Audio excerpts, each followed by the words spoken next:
And it's such a pleasure to be here to see this gathering.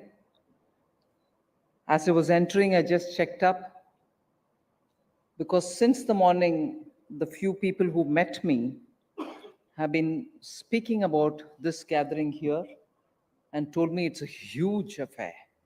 And I said, oh, so how huge actually was it was left to my imagination. So I wanted a bit of a prep before I entered the hall, so I did ask, how huge is it? But it is huge. I can feel it now. So I've been asked to speak on key priorities for sustained global economic recovery. Sustained global economic recovery is, I think, not just this year, but next few years will be the issue to talk about. So even as all the economies are trying to come out of the COVID, the pandemic, and recovery after that, and so on, sustaining that growth is becoming the main question, not just because of the individual, each economy having its own special situation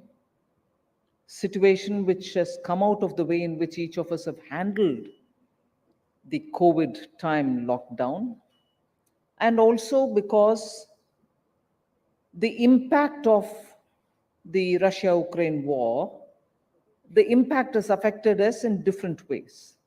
So as a result, sustaining global economic recovery, which actually was emanating out of the COVID time crisis, but being added in by the various developing situations, and the war, the food security related issues, energy security related issues, the transition from fossil fuel to green issues, climate change issues, all are, if anything, aggravating the concerns of how to sustain this economic recovery. Added to it is individual economies' peculiarities, individual economy and their outcomes and spillovers of the way in which the COVID time handling had happened. So just to give where Indian economy is placed, a brief picture. Of course, I start with being the fastest growing economy. Domestic investment is also robust. So in another few days, you're going to get the GDP numbers for the first quarter of 23-24. As things stand, nobody has a clue, but everybody feels that yes, the first quarter did go on well, so the numbers should be good.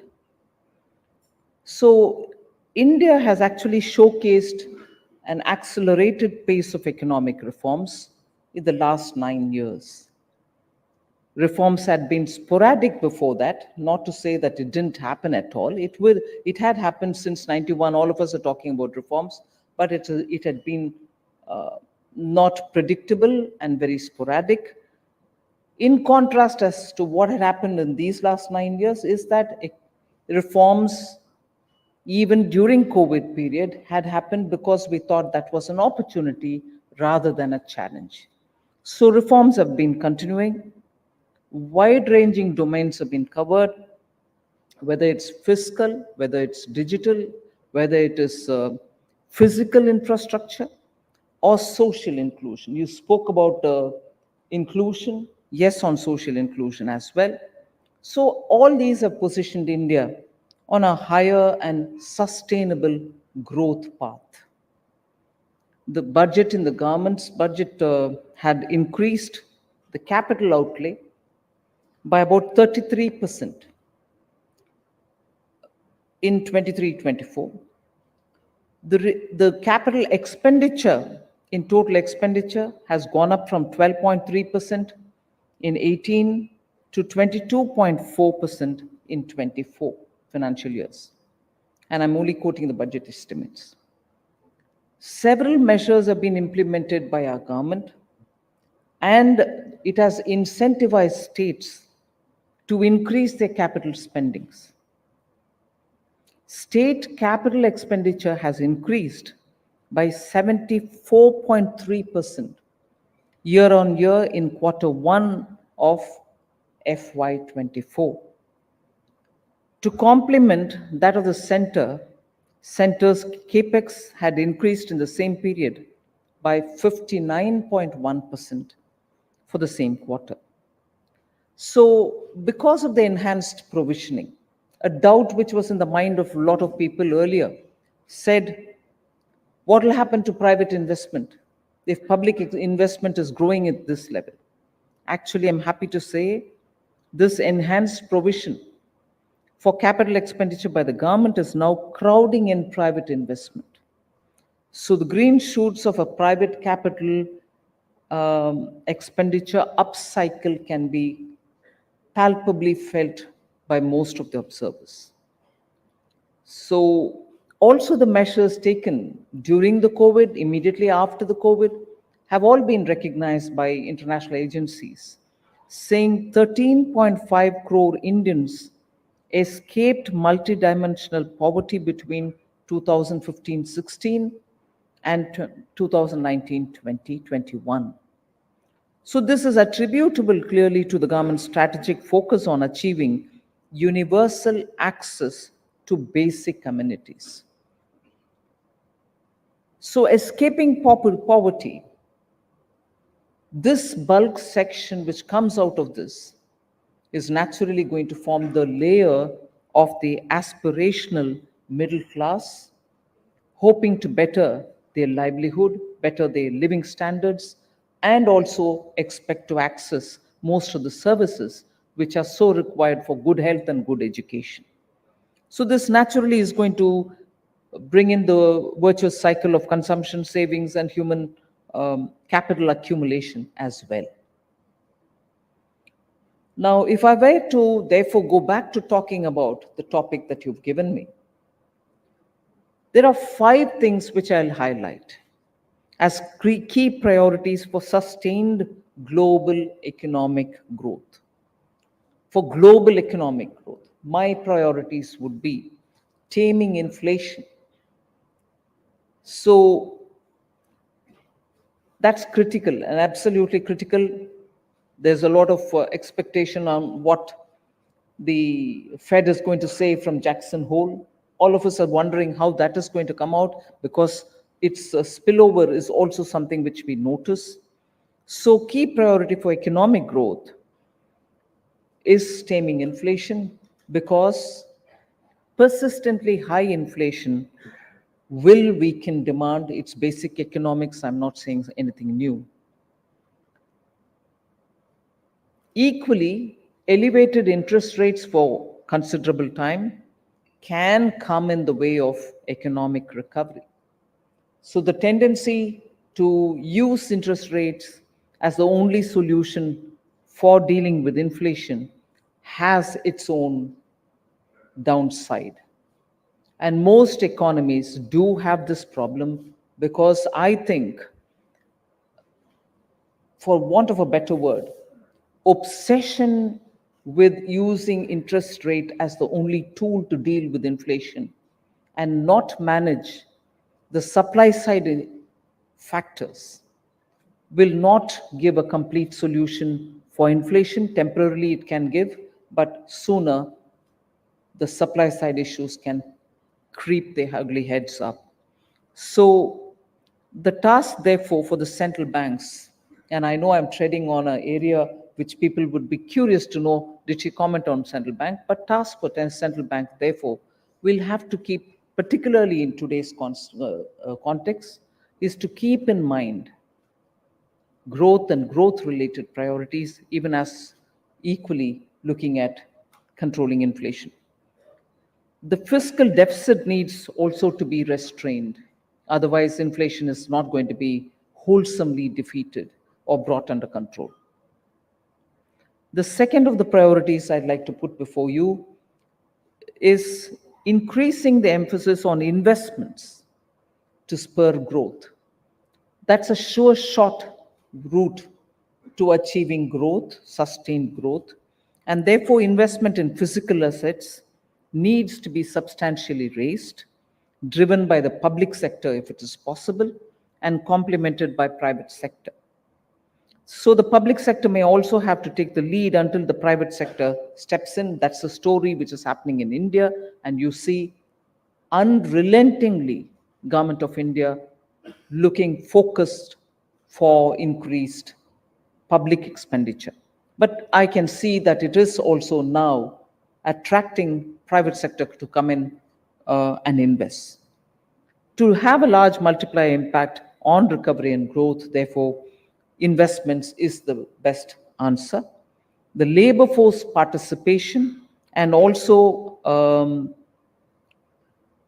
improving on productivity simultaneously with increasing investments are two essentials to go with it, and labor force participation rates will have to therefore increase, for which enabling policies will have to be made. Post-pandemic, only a few countries will have the fiscal room to increase public expenditure on capital.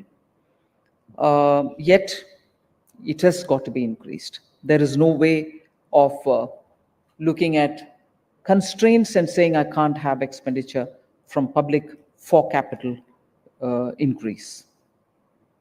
The third of the important factor is raising investments, even as I say, for public expenditure, for investments, for infrastructure. I would say focusing on investments in public health and education is a very key priority for sustained growth. So globally, I think the focus should be on health and education. It is not as if only India, because it's part of the emerging market world, it has to spend on health and education. Health systems are collapsing, even in developed countries. And unless money goes into that, we will have a health crisis. And it's no good to differentiate between developed countries and developing countries. Health is got to be kept up always in a very robust and dynamic fashion. Skilling also is important, and that's why I group it under education and health as two important public expenditure items. The fourth one, which I would say as very key to sustaining growth, is climate change finance. I know the B20, I know the climate related groups, and also others are talking about climate financing. We've started with a sense of pessimism only because the 100 billion has never come on the table. But there are always the other side which says we didn't know what this 100 billion is going to go for. It has never been defined. There are legitimate arguments being put forward saying that is why the 100 billion has never come on the table. But the fact remains that few countries, and I'm happy to say India is one among them, have funded their own commitments given in Paris and fulfilled their nationally determined commitments with their own resources. Not very many countries are going to be lucky to do that. And for India too, the transition period is going to be a challenge if we have to fund it all on our own resources. So financing climate change is a key factor for sustaining global economic recovery. Now, this money is one thing when we say we need the money for transition as well, but we need the money for technology as well. We need the money for transition, we need the money for technology as well. And then, if both these are made available, very many countries which are in no position to, fund their own climate commitments can also give us a positive result. But climate is such a matter that no country on its own fulfilling the goals will suffice. It has to be a global action. No individual country can sufficiently do enough for the global shortcomings. So it has to be everybody on their own, equally, everybody contributing for the whole. The fifth point, which I think is very important towards sustaining global economic recovery, is diversification of supply chains. The world in the next 50, 60 years cannot afford one more jolt in the supply chains, or one more disruption to the supply chains will be ruinous.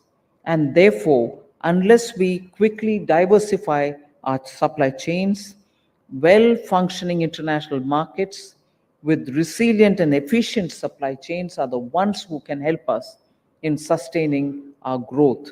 So we need to cushion ourselves sufficiently against any shock that can happen.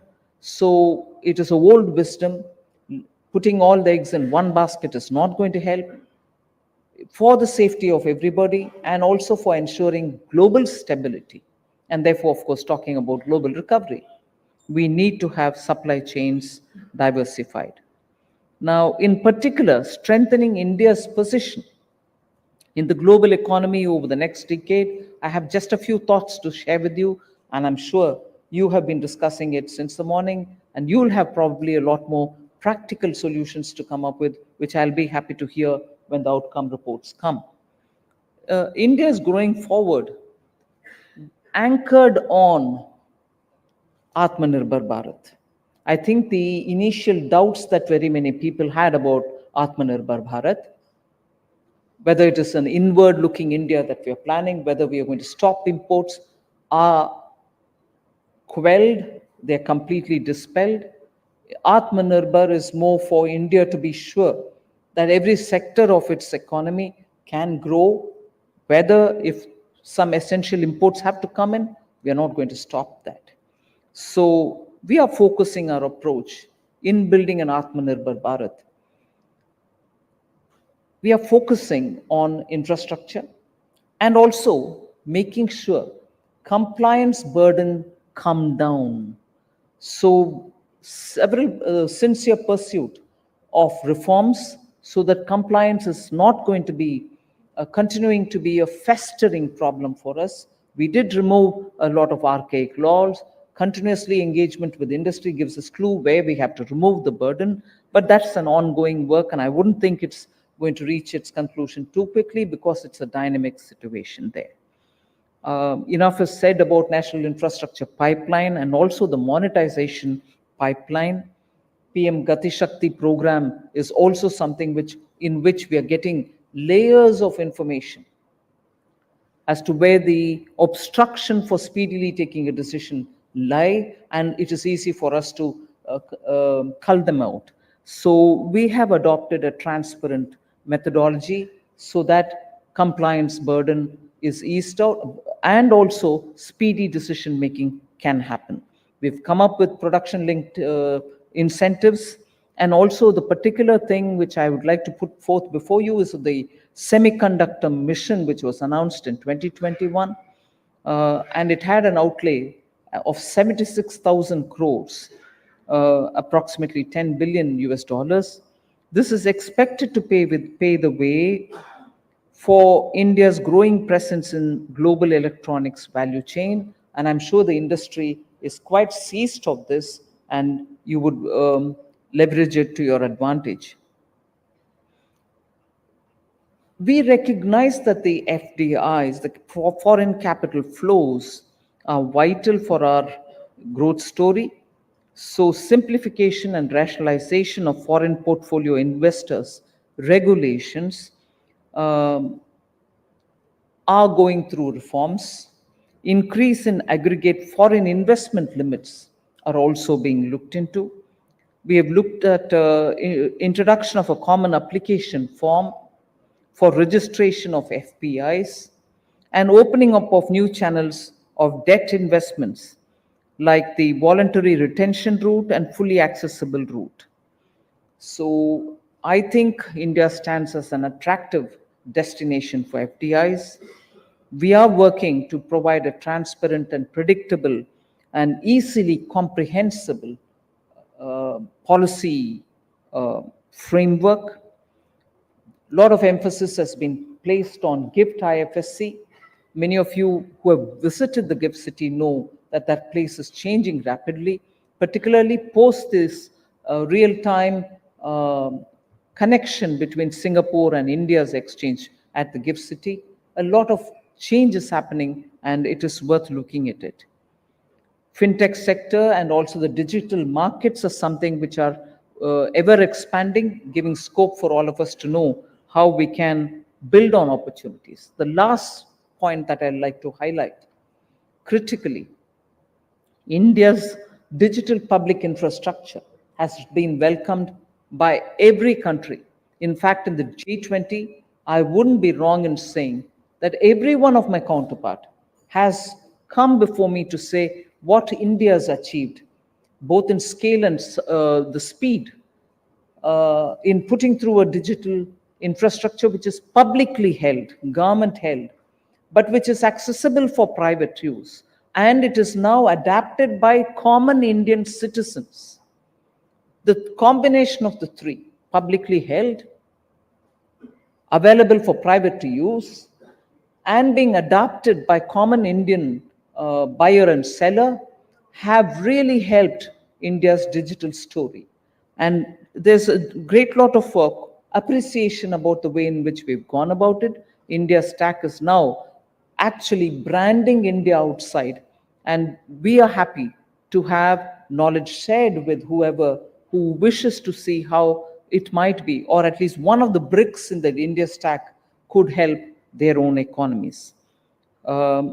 I think eventually, to sustain growth, global growth, and to have India's contribution to the sustained global growth, I think public-private collaboration is going to be very key. It's not just for the digital world, but even otherwise. No longer can governments do business in isolation. When I say business, even the governance-related business. No longer governments can do business in governance or carrying forward governance in isolation. It has to be with stakeholders equally taking ownership of what is happening and pushing the world for a better world tomorrow, rather than leave it for all of us to wonder who's going to take the lead. So with those words, I thank you for giving me this opportunity. It was good sharing my thoughts with you.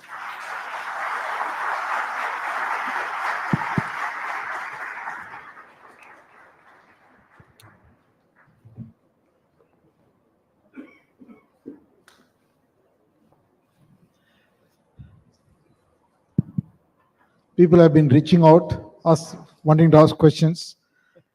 And Madam Finance Minister has agreed to take a couple of questions. Arvind Krishna has reached out.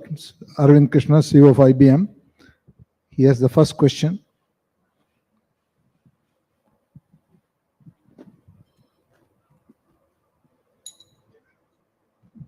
Thank you. Madam Finance Minister, thank you for the comments. I was especially gratified to hear your focus on both investment taming, that's a nice word, and capital investment. Inflation taming. So you also mentioned both FDI and private-public partnerships. What advice or encouragement would you give those of us who are from multinational companies but wish to have strong operations in India and from India to serve the world? What advice would you give us in that context is a question, because we've been very happy with the support we have received so far. But when we hear comments around both Atmanirbhar, which you raised, as well as some of the talk around free trade, it opens up questions. So just looking for advice and encouragement. Comments about free trade should actually encourage you to be in India, because I can see so much of effort being put by the Commerce Minister and his team. I probably will not be wrong in saying an agreement, FTA agreement, is very close for a final call with the UK. And I think negotiations with Canada are also progressing. And I expect that to come to a conclusion sooner rather than later. So agreements have already been signed, with Australia, with UAE, and so on. So FTA should actually encourage you to be in India because lots of signings are happening. Advice, very difficult word. So anything I say is not advice, it's more to put the facts before you. I think you have a government which brought in stability in policy.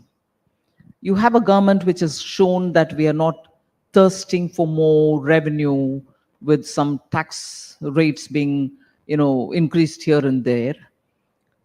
I thought I said Atmanirbhar is no more a worry. It's been sufficiently explained, but IBM probably is outside of that realm. I'll be quite happy to sit with you to convince you my Atmanirbhar is not going against my globalization. Above all, I think Indian economy's resilience, the rate at which it's growing, and it's not just me claiming, you see every segment of India's economy showing that they're all actively on the move, wanting to build and wanting to grow. Our youth are revving to meet their aspirations. So if you were to take a global picture, India's economy speaks for itself. And I thought global investors look for such destination. And you would want a democracy, you would want a free society with a lot of freedom of speech, irrespective of what some of Western newspapers would write. Because a lot of people who are speaking against the government, even today, happily continue to do it, and we don't mind. We have no problem with that. So democracy, youth, large market, purchasing power going up, poverty reduction, investor-friendly climate. I would think more can be done. We shall do it as well. So you should be here doing business and also doing a bit of tourism.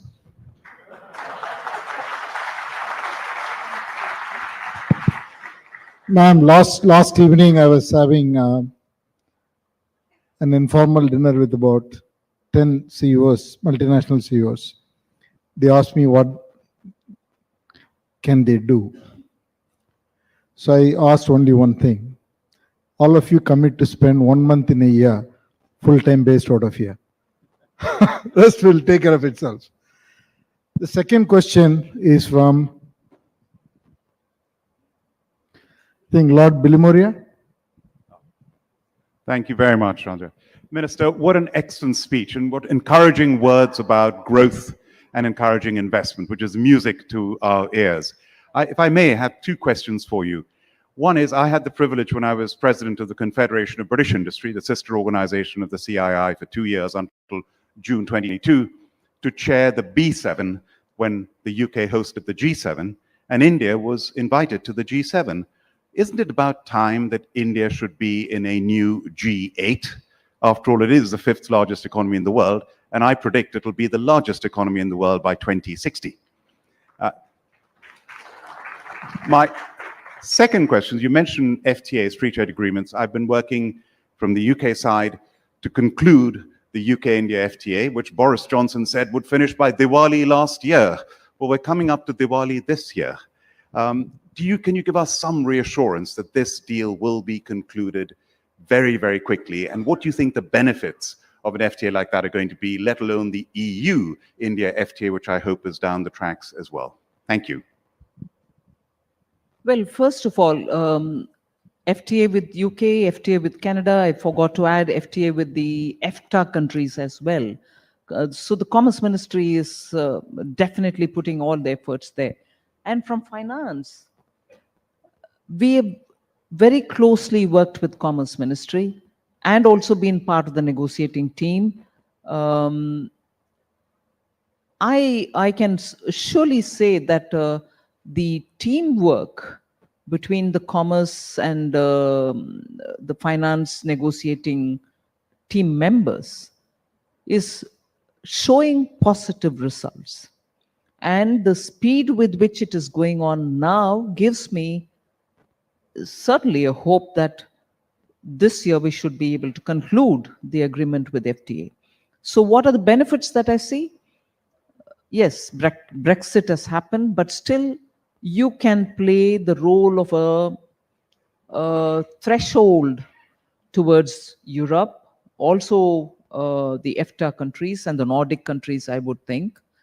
But the fact that at this stage, we are tying up the agreement with one of those Western developed countries also shows that India is opening up for a lot more than what ideally would be seen as, oh, that's a market which I like to be. This is a market which is looking to have an agreement with me. No, I'm open for anybody.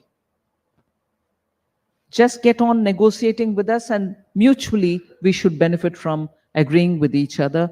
And one FTA can have its own spillover on a second FTA and so on for both the countries. So I would think it's not difficult to guess that the agreement with agreement with UK should get concluded sooner, and not like last year. For whatever reason, last year it couldn't happen. But I think this year there's hope that we'll finish it fast. One last question. Gentlemen.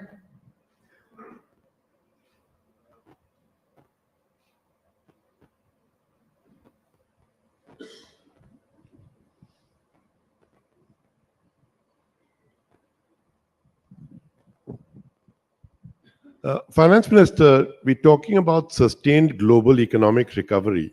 The one concern I have is China. There are 7 factors that are going against China. You know, its exports, its real estate sector, its technology sector, the leverage in its local municipal government, the fact that, you know, they have still got a very infrastructure heavy economy and not enough consumption spending. They are supposed to add $11 trillion in the next 7 years to global GDP. I really don't believe that will happen. We are dependent on them. The world is dependent on them. How do you think the slowing down of China is going to impact us and the world?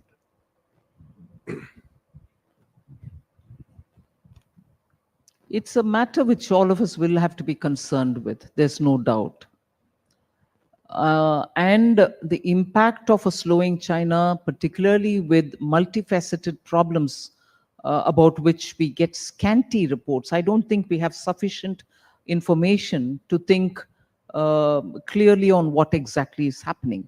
But even with that, and that is not new, information comes very sketchily about China, even through the global observers and so on.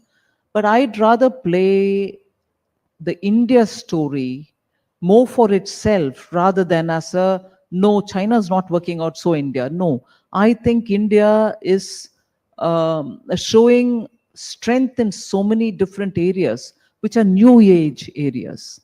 Whether it is hydrogen, whether it is the way in which the mission is working on, maybe even in China they had worked on it. I'm not getting into that.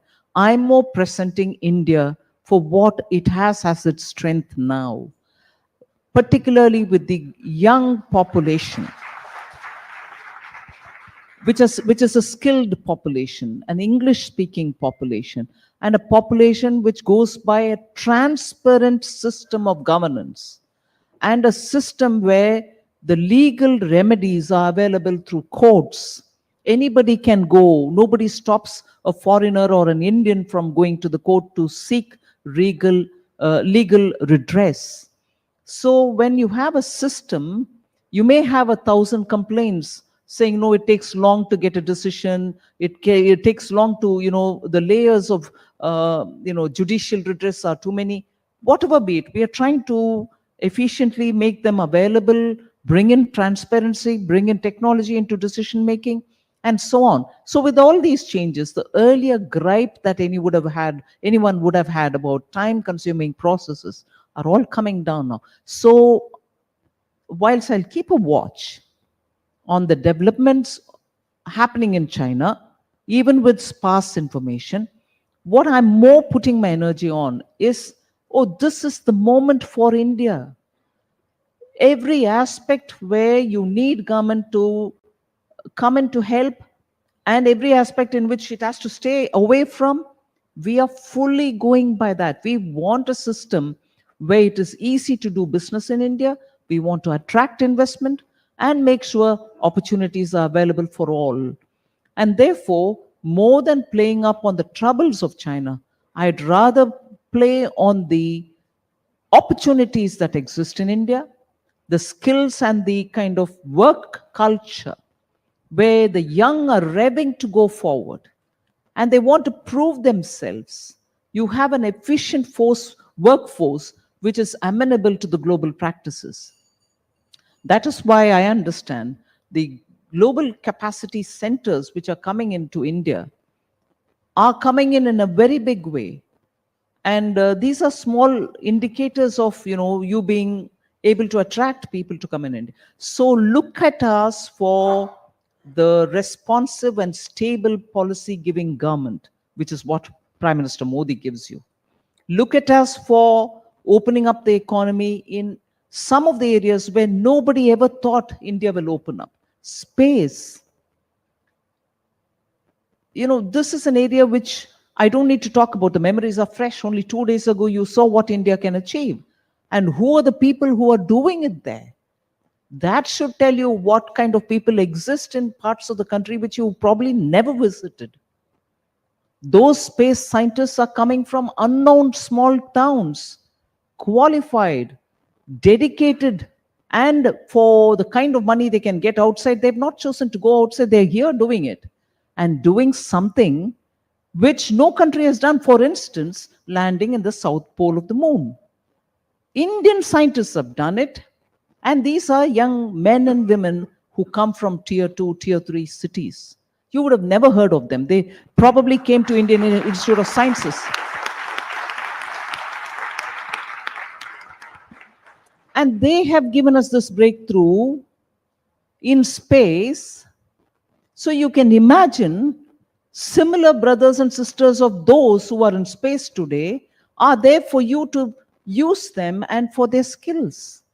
So that's India for you. That's the young India for you. That's the aspirational India for you. And that's that India which is waiting to showcase its talent.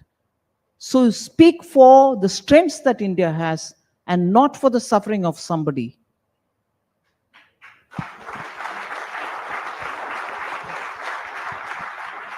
So, thank you, Honorable Finance Minister. I think really we have enjoyed what you shared with us today. Thank you not only for sharing what we could do, but also what the G20 countries could do to make sure that we continue to grow. But I think we also owe you a very special thanks for having deftly managed the situation post-COVID to bring us back to this position where we are. So thank you from all of us for making that happen. And I hope that you will use the G20 platform to also make sure that the reforms in the multilateral agencies takes place for the funding of the global south and the sustainable development goals as well. Yes, thank you for that. The author of that report is sitting here, Yes, so you should engage with him. Thank you, madam. Thank you very much. Ladies and gentlemen.